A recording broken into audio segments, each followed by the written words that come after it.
Classification AIIMS and principles. 1.5 million से ज़ायद animals की types यानी 15 लाख से ज़्यादा जानवरों की इकसाम और 0.5 मिलियन टाइप्स ऑफ प्लांट्स यानी 5 लाख से ज़्यादा प्लांट्स की इकसाम का बायोलॉजिस्ट को पता है, लेकिन ये तादाद एस्टिमेटेड नंबर से बहुत कम है। बायोडाइवर्सिटी में ऑर्गेनिज्म सादा भी हो सकते हैं जिस तरह बैक्टीरिया, और कॉम्प्लेक्स भी हो सकते हैं जिस तरह इंसान है।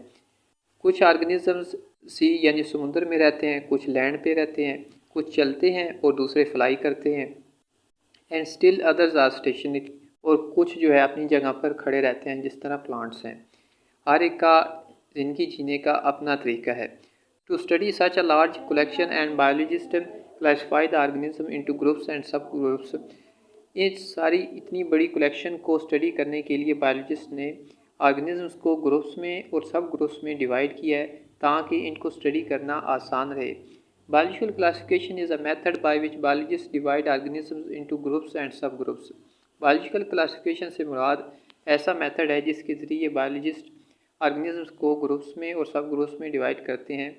AIIMS of classification. The branch of biology which deals with classification is called taxonomy.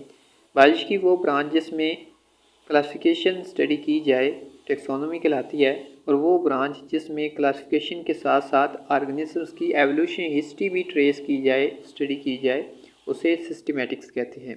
The main aims of both these branches are, इन दोनों ब्रांचेस के मेन एम्स ये हैं to determine similarities and differences, ताकि ऑर्गेनिज्म के दरमियान similarities और differences find की जाएँ ताकि हमें क्लासिफिकेशन में आसानी रहे। To find the evolutionary relationship among organism, ताकि हम एवोल्यूशनरी हिस्ट्री से ऑर्गेनिज्म के दरमियान रिलेशनशिप को फाइंड कर सकें। Basis of classification. Classification is based on relationship among organism. Classification organism के दरमियान रिलेशनशिप पे बेस करती है, और ये रिलेशनशिप उनके करैक्टरिस्टिक्स में देखा जाता है। अगर दो ऑर्गेनिजम्स की करैक्टरिस्टिक्स सिमिलर हैं तो ये बताती हैं कि उनके एवोल्यूशन हिस्ट्री में किसी न किसी पॉइंट पे वो एक दूसरे के साथ रिलेट कर रहे थे। This similarities suggest that all organism are related to one another. ये सिमिलरिटीज़ बताती हैं कि सारे के सारे ऑर्गेनिज्म एक दूसरे के साथ रिलेट कर रहे होते हैं इनकी एवोल्यूशन हिस्ट्री में।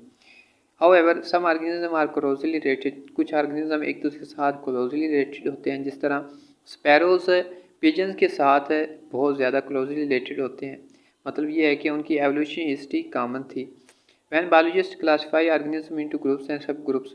जब बायोलॉजिस्ट ऑर्गेनिज्म को ग्रुप्स और सब ग्रुप्स में डिवाइड करते हैं तो उनकी एक्सटर्नल और इंटरनल स्ट्रक्चर्स और स्टेजेस ऑफ डेवलपमेंट में देखते हैं कि इन दोनों में सिमिलैरिटीज़ कितनी हैं, यानी एक जैसी चीज़ें कैसी हैं, कॉमन थिंग्स क्या हैं। मॉडर्न जेनेटिक्स एक और तरह की इंफॉर्मेशन देती है टैक्सोनॉमिस्ट को कि the similarities and differences in the DNA of two studied organism are used. Modern genetics में डीएनए को स्टडी किया जाता है और डीएनए में सिमिलैरिटीज़ और डिफरेंसेस को देखा जाता है।